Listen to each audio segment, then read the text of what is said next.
Screen આપણે ઉપર touch કરી લેવાનું. ઓકે, થઈ ગયું.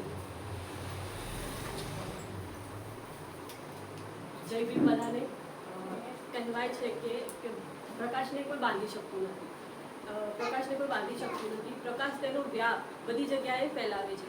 એ જ રીતે જેના વિચારોથી, જેના જ્ઞાનથી, જેણે પ્રકાશ લઈથી પોતાનો વ્યાપ ફેલાવ્યો છે અને જેને બધા સિમ્બોલ ઓફ નોલેજના નામથી ઓળખે છે એવા ડૉક્ટર બી.આર. આંબેડકરની આપણે આજે થોડી વાત કરીશું. આજે તેમની 135મી જન્મજયંતિ નિમિત્તે આપણે ઇન્ડિયા હાઉસ લાઇબ્રેરીમાં બધા એકત્રિત થયા છે. તો એમના વિશે આજે હું થોડીક વાત કરીશ.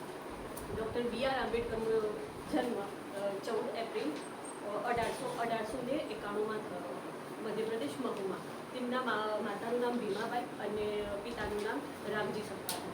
તેમના પત્નીનું નામ રમાબાઈ અને સવિતા આંબેડકર. બાબા સાહેબે નાનપણથી જ એટલે બાળપણથી જ સંઘર્ષનો સામનો કર્યો છે. છતાં તેઓ તેમના અભ્યાસમાં એટલા બધા ડૂબેલા હતા, એટલા બધા મગ્ન હતા કે તેમની પાસે 32 ડિગ્રીઓ અને 9 ભાષાઓનું જ્ઞાન હતું. તેમણે તેમની શરૂઆતનું શિક્ષણ મુંબઈની એલ્ફિસ્ટન હાઈસ્કૂલમાંથી અને મુંબઈની એલ્ફિસ્ટન કોલેજમાંથી તેમણે સ્નાતકની ડિગ્રી મેળવી હતી. સ્નાતકની ડિગ્રી મેળવનાર તેઓ તેમની જ્ઞાતિના પ્રથમ વ્યક્તિ હતા. પછી આગળ જઈને તેઓ અમેરિકાના કોલંબિયા યુનિવર્સિટી અને લંડન સ્કૂલ ઓફ ઇકોનોમિક્સમાં તેમને પીએચડી અને સીએચડીની ડિગ્રી મેળવી. તેમાં તેમને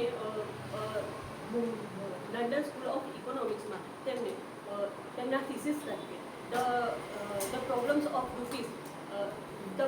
રૂપીસ નામનું થીસીસ તેમને રજૂ કર્યું, જે આગળ જઈને આપણા ભારતમાં આરબીઆઈની સ્થાપનાનો તેને પાયો નાખ્યો. કહેવાય છે કે જ્યારે વિલ્સન યંગ કમિશન જ્યારે ભારત આવ્યું હતું ત્યારે તેમની પાસે બાબા સાહેબની તે થીસીસ હતી અને તેના વિચારોથી જ આરબીઆઈની સ્થાપના થઈ હતી. બાબા સાહેબે બાળપણથી તેમને જાતિ પ્રથાનો સામનો કર્યો હતો. તેથી તેઓ જ તેમના સમાજ માટે, મહિલાઓ માટે અને જે સમાજમાં જે શું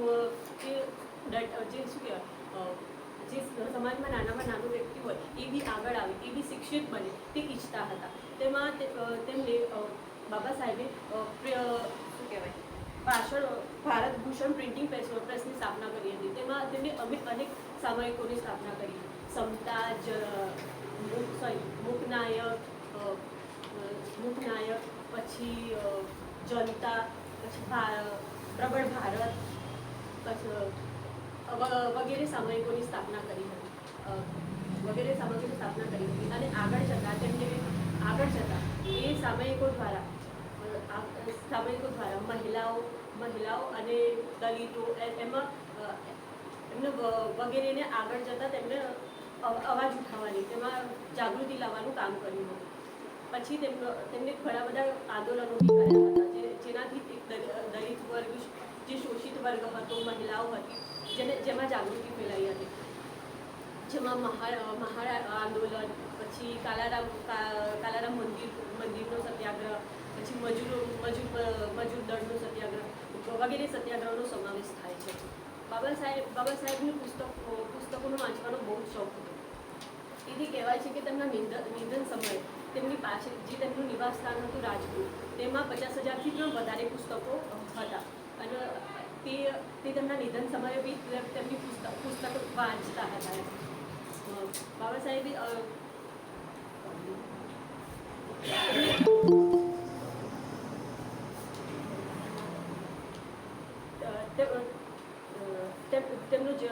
બાબા સાહેબ જ્યારે લંડનથી બેરિસ્ટરની ડિગ્રી લઈને આવ્યા, એના પછી તેમને મુંબઈમાં કોલેજમાં પ્રોફેસર તરીકે કામ કર્યું હતું અને તેમણે ઘણી બધી સંસ્થાઓ બી સ્થાપના કરી હતી, જેમાં બહિષ્કૃત સમતા સમિતિ હતી, જેમાં તેમણે અલગ અલગ કોલેજો, અલગ અલગ સ્કૂલો, અલગ અલગ પુસ્તકાલયોની સ્થાપના કરી હતી, જેમાં સિદ્ધાર્થ કોલેજ, મિલંદ કોલેજ વગેરેનો સમાવેશ થાય છે.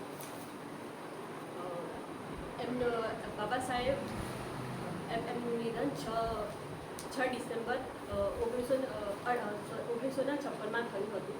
તો ત્યારે જ્યારે ભારતે જ નહીં આખી દુનિયાએ શોક મનાવ્યો હતો અને તેમાં 127 જેટલા દેશોએ પોતાનો ઝંડો એ છે ને અડધી કાઠીએ ફરકાવ્યો હતો.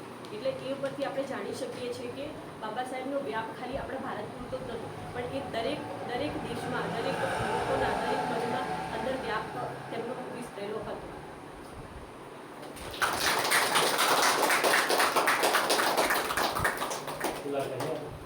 ચાલો આ બધું આવી જાઓ, હું તમને કરી દઉં, તમે જાઓ બધા.